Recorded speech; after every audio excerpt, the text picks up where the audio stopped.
Hi everyone. I wanted to take a moment and just talk a little bit about what I would call the new burden shifting. And it's not really all that new, but it's certainly newer than the burden shifting of old that we're all familiar with. The please provide evidence that atheism is accurate and correct, or the null hypothesis, you prove to me that there is no God. And of course we all know that the burden of proof resides with the person making the positive claim. And I think they got tired of having to do that in the past, and so they would say prove that God doesn't exist, and this was easily dealt with logically. Rational minds would point out very quickly that that's not, the burden doesn't reside with us. So what they've done is they've changed our position for us. Thanks so much for doing that. And then they attack that straw man.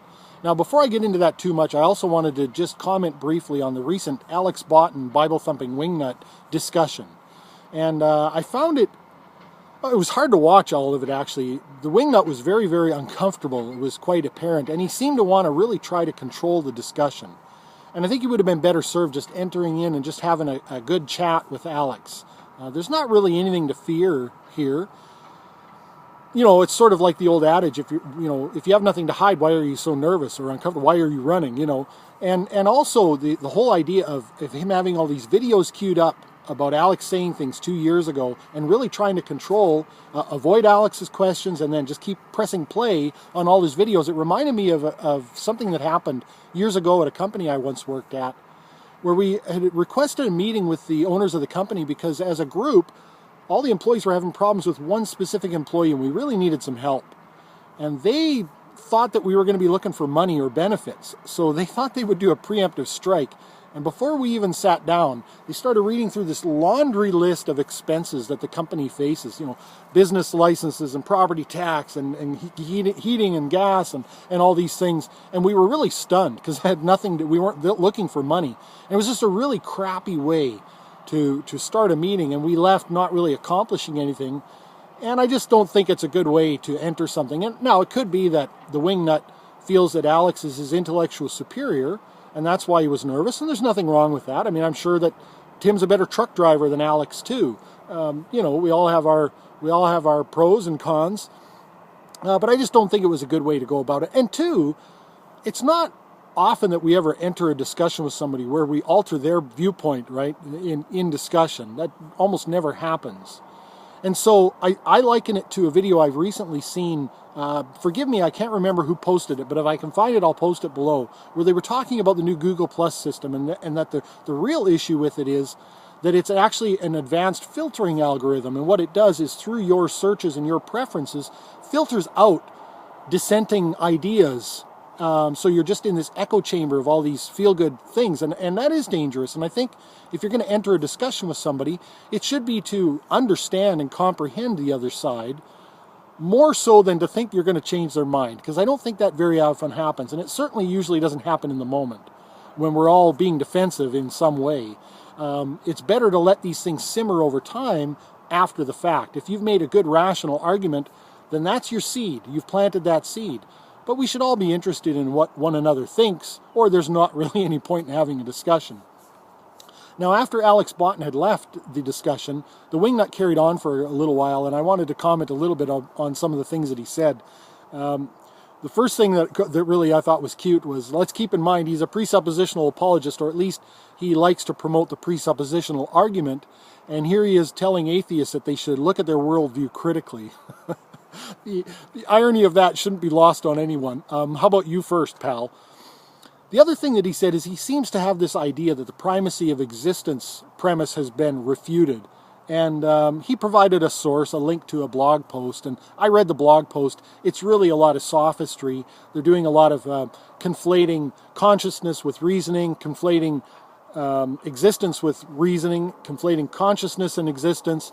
And, it's sort of another straw man argument. And I will say this about the primacy of existence and people who think they can refute it. I've noticed one thing in common of all of them. They all exist. And I think their argument would be a lot more compelling if they could find a way to make their argument without existing. I think it would hold a lot more water. Now, back to the discussion of the new burden shifting.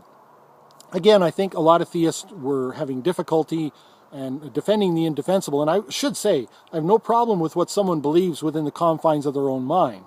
That's your business, and you have every right to it, and I would hope that you would afford me the same freedom.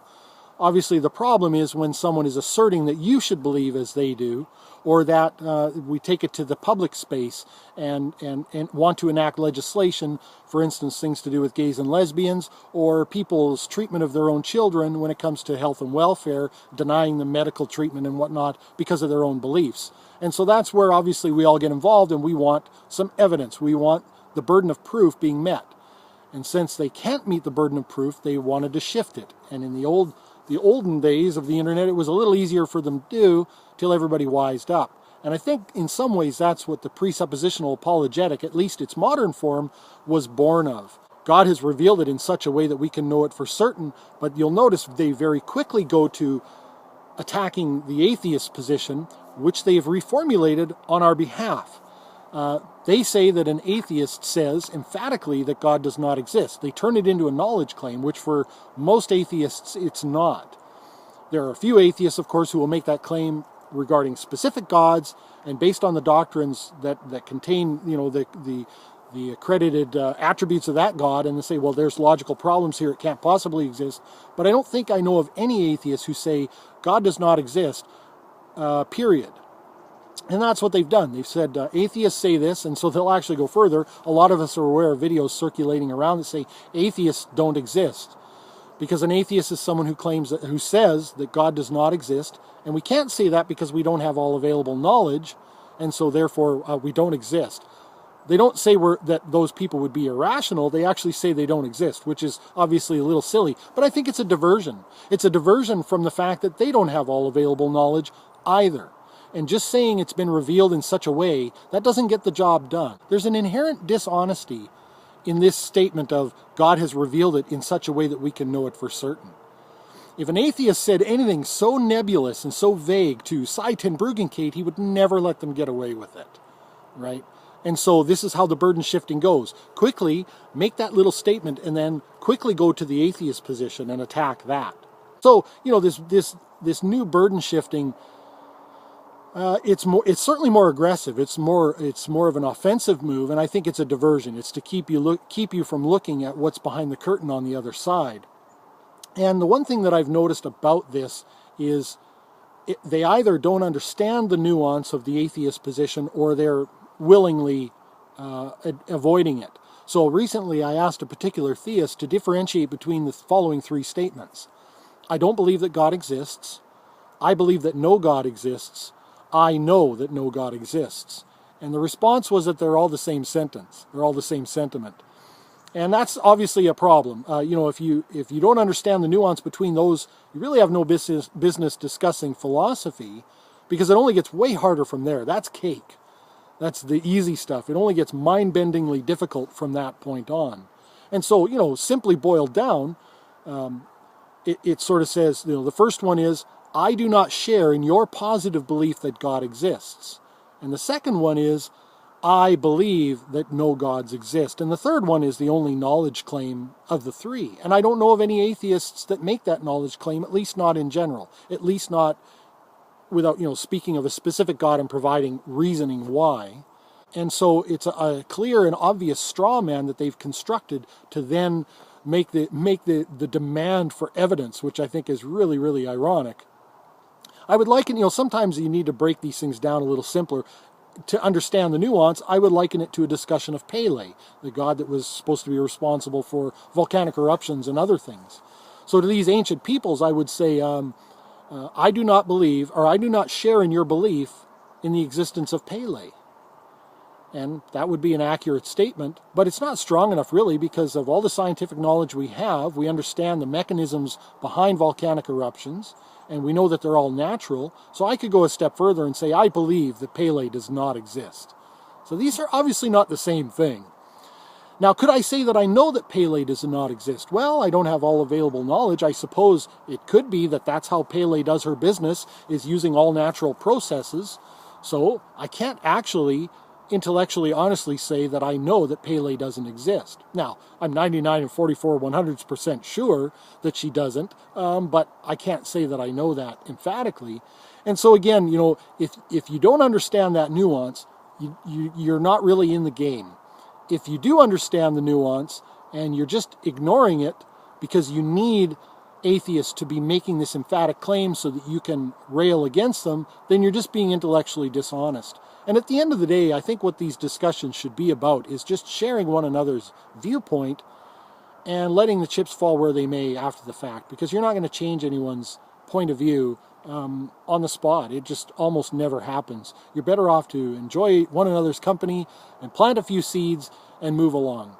I'd like to close by saying I understand there's a vast difference between the kind of discussions that directly result in public policy and the kind of discussions we're having here on the internet, which probably aren't going to have any one of them a major contribution, at least not in the short term. But I think it is important to avail yourself of your opposition's viewpoint and understand their reasoning behind it. And we should never forget there's a huge third party involved here, and that is the entire YouTube audience, many of whom are silent when it comes to commenting and video production themselves.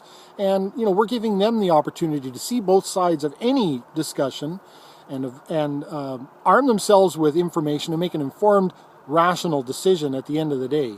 And it is a little silly to think that you're going to change your opposition's viewpoint in the moment.